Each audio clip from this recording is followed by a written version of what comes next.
munaasabad ciyaar lagu sagootinayay ciyaartoy Badri Yuusuf Xasan oo ka tirsanaa kooxdii Saxan-sax oo ka ciyaari jirtay magaalada Hargeysa ayaa lagu qabtay garoonka Hargeysa Stadium degmada Axmed Dhagax ee magaalada Hargeysa. kulan ciyaareedkan sagootinta ee loo sameeyay Badri Yuusuf Xasan ayaa waxaa marka hore malcadadka la hadlay Badri Yuusuf Xasan waxaanu yiri bismillaahir rahmaanir rahiim waxaan aad ugu mahadnaqayaa kooxdayda hore Saxan-sax iyo tababaraheeda Axmed Said Ismaaciil oo leeyahay aad baad maasantiin sagootintan aad sameeynaysan waxaan leeyahay is arag dambe oo xiiso leh waana maasantiin.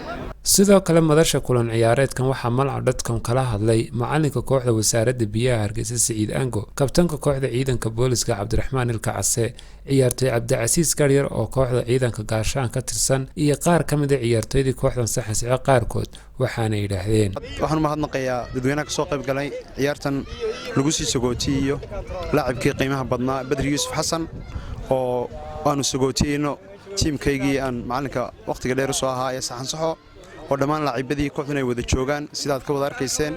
marka aad baan runtii Badri Yuusuf Xasan oo muddo 12 sano dalka dibadiisa ku maqnaa oo dalka Suudaan deganaa ayaan maanta sagootiyna ciyaar munaasabado sagootina ayaan u qabanay Hargeysa Stadium baan ku ciyaarsiinaynaa.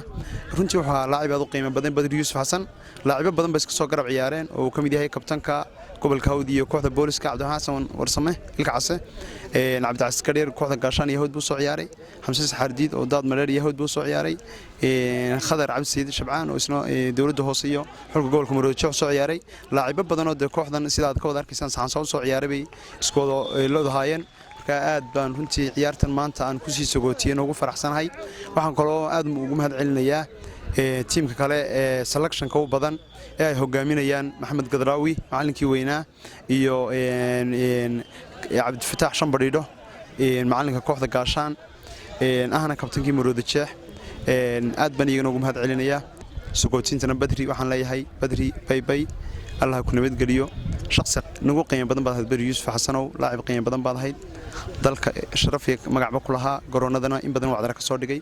aad baan Badri Yuusuf Xasan runtii ugu mahad celinayaan u sagootiyayna. aad iyo aad baan u salaamayaa saaxiibkay Axmed Tayqaran iyo malcadadkanba bacda salaam. runtii halka waxaan u joognaa inaanu sagootino laacibka weynaa, laacibkii waqtigii hore Badri. runtii ninka haddaan ka waramo ninkaas waxa weeryaamada ugu fiican waddanka soo maray. maanta sharafay noo tahay inuu soo noqdo 8 sano kadib inuu ku soo noqdo waddanka oo maanta uu joogay muddo oo maanta dib u laabanayo. runtii inaanu sagootino sharafay noo tahay. waxaan ku leenahay saaxiib Badri, runtii qulubtii taageerayaashii ciyaartoyda aad ka tagtay runtii sidii bay ku jecel yihiin, sidii bay mataqaanaayay aad jacaylkooda aad kasbatay kugu hayaan. saaxiib waxaan ku leenahay waan ku macasalaamaynaynaa, kuma macasalaamaynaynaa dib soo laabanayn. waxaan ku leenahay saaxiib soo laabo. runtii waxaad haddana ku soo noqotay dadkaagii iyo taageerayaashaadii iyo ciyaartoydaadii. saaxiib aad iyo aad baan ku salaamaynaa.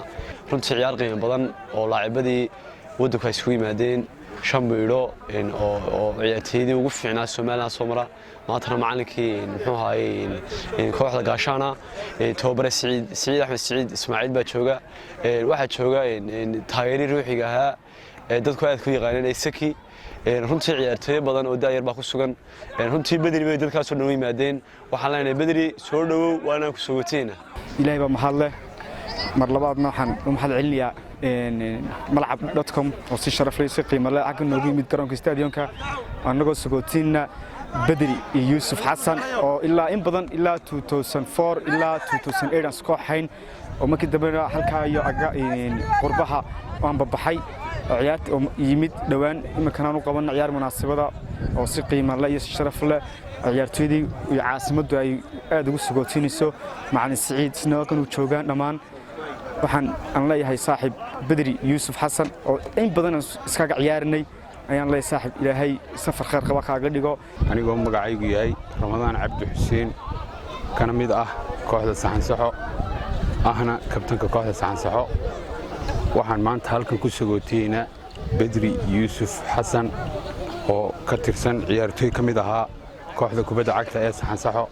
waxaanu halkan ku sagootiyeynaa oo ciyaar aad iyo aad u qiimo badan ugu qabanaynaa garoonka Hargeysa Stadium waxaananu la ciyaaraynaa kooxda Liibaan Construction Company waxaananu rajaynaynaa natiijo wanaagsan mar walbana waxaan ku hanweynahay guul inaanu ka gaadhno ciyaarta maanta aanu qabanayno Badri Yuusuf Xasan waxaanu halkan u taaganahay munaasabad aanu ku sagiyootiyayno Badri Yuusuf oo hore uga mid ahaa dhalinyartii sportska mudana dalka ka maqnaa imikana dalka dib ugu soo laabtay amba baxayana hadii la hayraa maalinka Khamiista marka ciyaartani waa ciyaar qiimaha leh dadka sportskana waxa weeyaan hadii aan la dhiiri gelin oo kuwa soo kacayana aan la dhiiri gelin kuwa horena aan la xusin oo munaasabad la siin oo waxa weeyaan aan qiimeyn la siin waxa weeyaan kuwa dambana waxa weeyaan kuma dhiiranayaan marka waxa weeyaan si qofka soo kacayana uu model iyo tusaale u helo qofka ma garanaysaa horena uu qiimo u yeesho oo marka la karaameeyo isaguna uu sportski dib wax ugu celiyo